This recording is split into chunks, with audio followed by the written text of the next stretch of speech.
All right, so guys, let's take a quick look at this next slide. Has anybody ever seen this hexagon before? Yes. Yes, you have? No, you haven't. You immediately went the other way with that.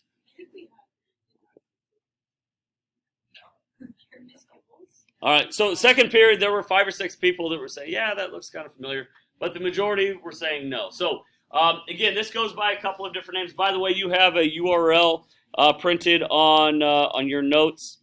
I know that obviously you can't, it's not clickable, but again, if you wanted to see a little bit more, this is it. I don't know. I like this approach to it because it really tries to simplify things. Like again, this mathisfun.com website, they focus on a lot of like more elementary type things.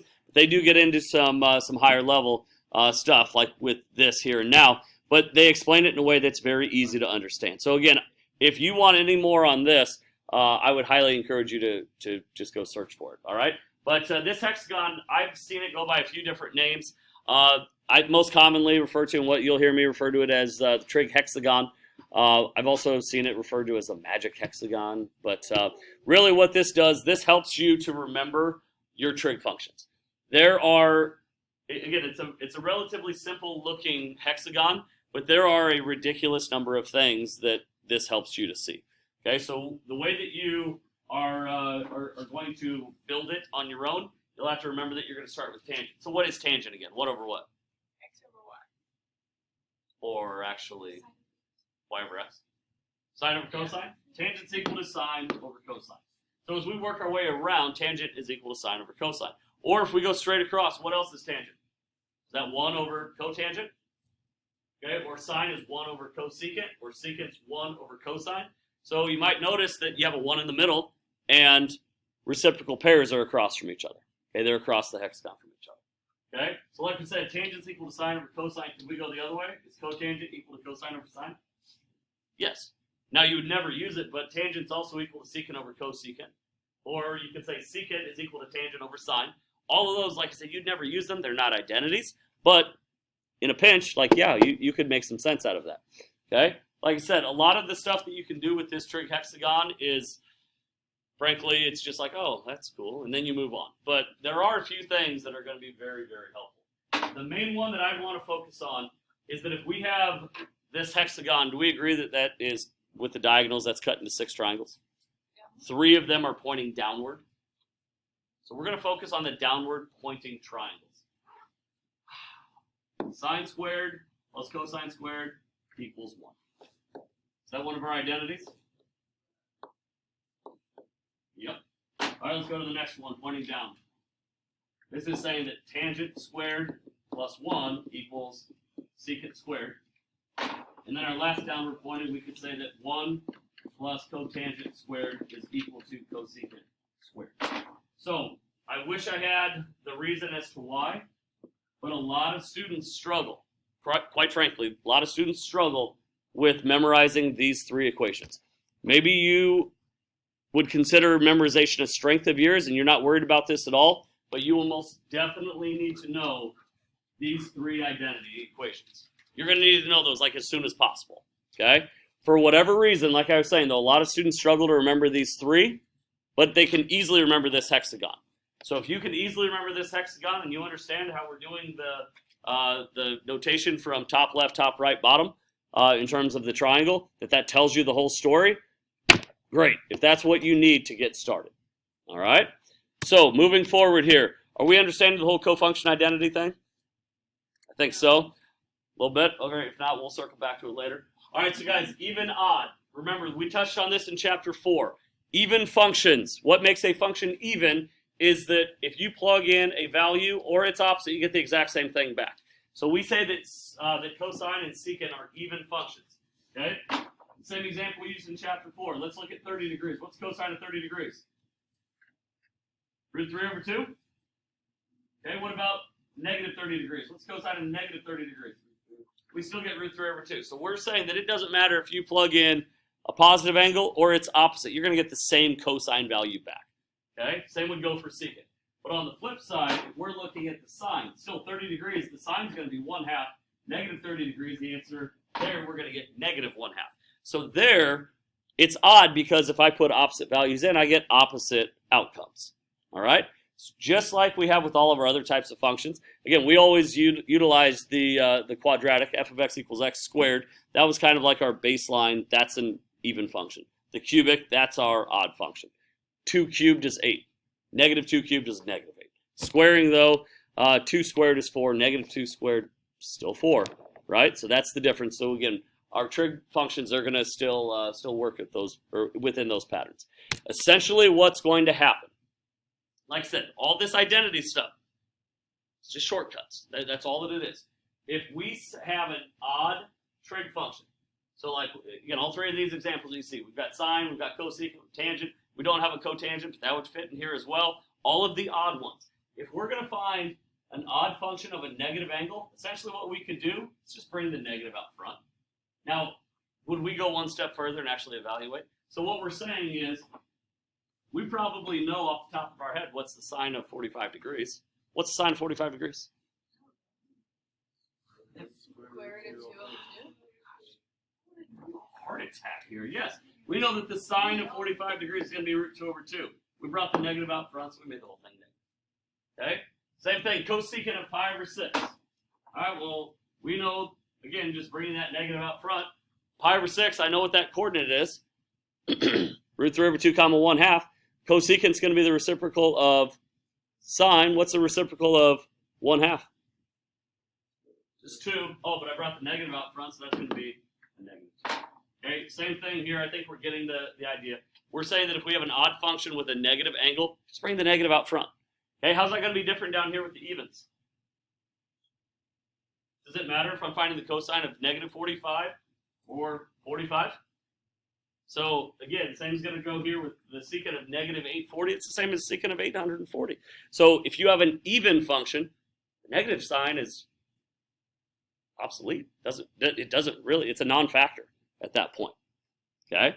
Now, once again, I do want to stress, I'm going to move on for time purposes, but we wouldn't leave it as the negative tangent of 60 degrees. Like, we would actually evaluate that, right?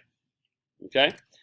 All right, so guys, we want to get through at least 2, but we'll see how this goes. So what we're looking at here, we've got sine x cosine squared x minus sine x. Now, I'll be the first to admit here, and we're going to talk about this in much greater detail tomorrow. 5.1 is harder than 5.2. 5.1 is harder than 5.2 because we don't have a target here. Tomorrow, in 5.2, it's going to say this is equal to something like that. Now our job is to make the left side look like the right side. Okay? It's easier when you know where you're going. Here, we don't know where we're going. Okay? So from here, we're going to have a lot of tricks that we learn along the way. One of the main tricks is that if you have an addition or a subtraction problem, doesn't look like it, looks way more complicated, but isn't that a binomial? We have this thing minus that thing over there. So if we have an addition or subtraction problem, can I factor something out? Yeah. What can we factor out in this problem? X. No. You can. Doesn't work like that. This is sine x, that's cosine squared x, that's sine x. You can factor out negative. Can I factor out a sine x? No, wait, there's a cosine. Then we're multiplying. So guys, what this is really like is this would be like 3x squared minus 3. That's what this is like. But instead of 3, we have sine x. Okay? Okay, so yes, we can factor out a sine x. I really didn't think that was going to be the part that threw us off. Okay? So if I were to divide this whole thing by sine x, what are we left with? Cosine squared x. If I were to divide this part by sine x, what are we left with? We're left with 1. Negative. Yes, thank you.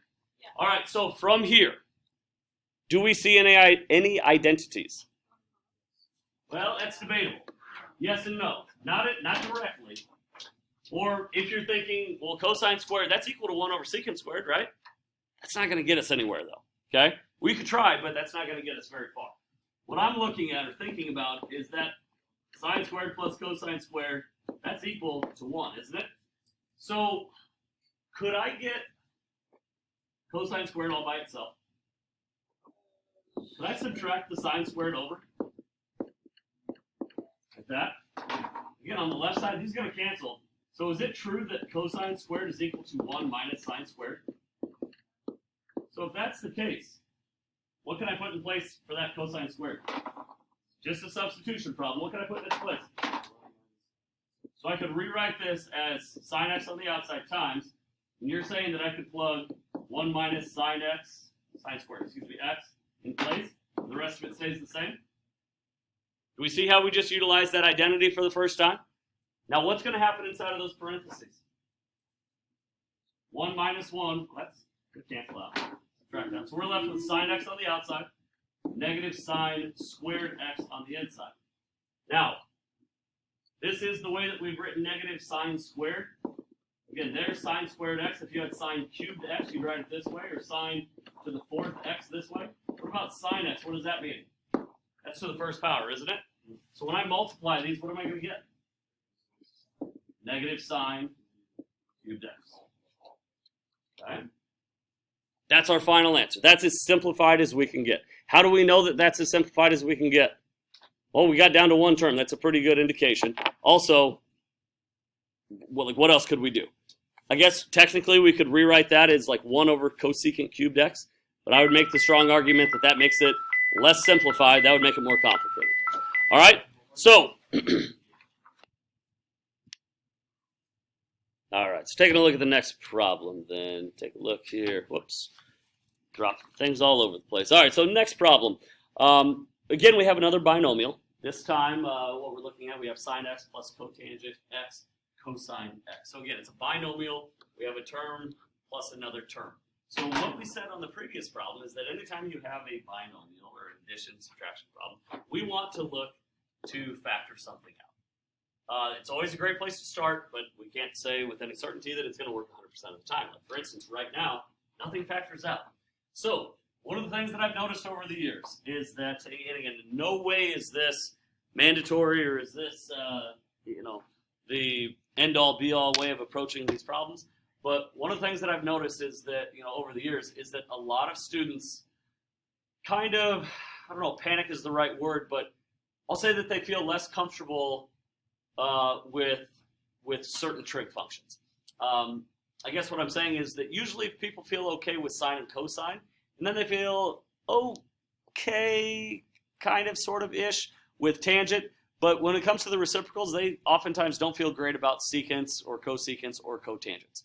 So one of the tactics that we use, as simple as it may sound, is that we could just rewrite everything in terms of sine and cosine. So I could rewrite this, sine x plus, now instead of cotangent, I could write that for what it actually is. That's cosine x over sine x times my cosine x.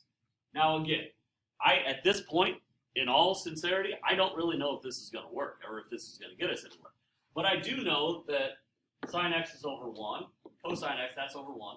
And when I multiply here, what that's going to give me is sine x, again, technically over 1, plus, when I multiply fractions, I just multiply straight across. Cosine x times cosine x is cosine squared x over sine x times 1 is sine x. Now, without making this harder than it needs to be, I'll be the first to admit, I understand completely and fully that this is trig, so it seems more complicated. But really what we have here is, what if we saw something like, I don't know, 3 over 1 plus 2 over 3. We're not going to be able to add these together until we get common denominators. How am I going to get common denominators, you might ask? Oh, we'd multiply by 3. The catch is, we multiply the denominator, we also have to multiply the numerator by 3. And pretty soon what we're actually doing is 9 over 3 plus 2 over 3. Common denominator of 3, adding my numerators, we would get 11. Now again, what does 11 thirds have to do with the problem to the left? Very little, other than the fact that we're actually going to mimic the same movements. I need to get common denominators, so I'm going to multiply by sine x. If I do that on the bottom, I have to do that on the top. So in the top, when I multiply sine x times sine x, I do get sine squared x over sine x. Over here, I still have my cosine squared x over sine x. And we've done it in the sense that we have common denominators, which puts me at sine squared x plus cosine squared x all over sine x. Remember that right there, sine squared plus cosine squared is just 1 over sine x, and 1 over sine is simply cosecant Yes.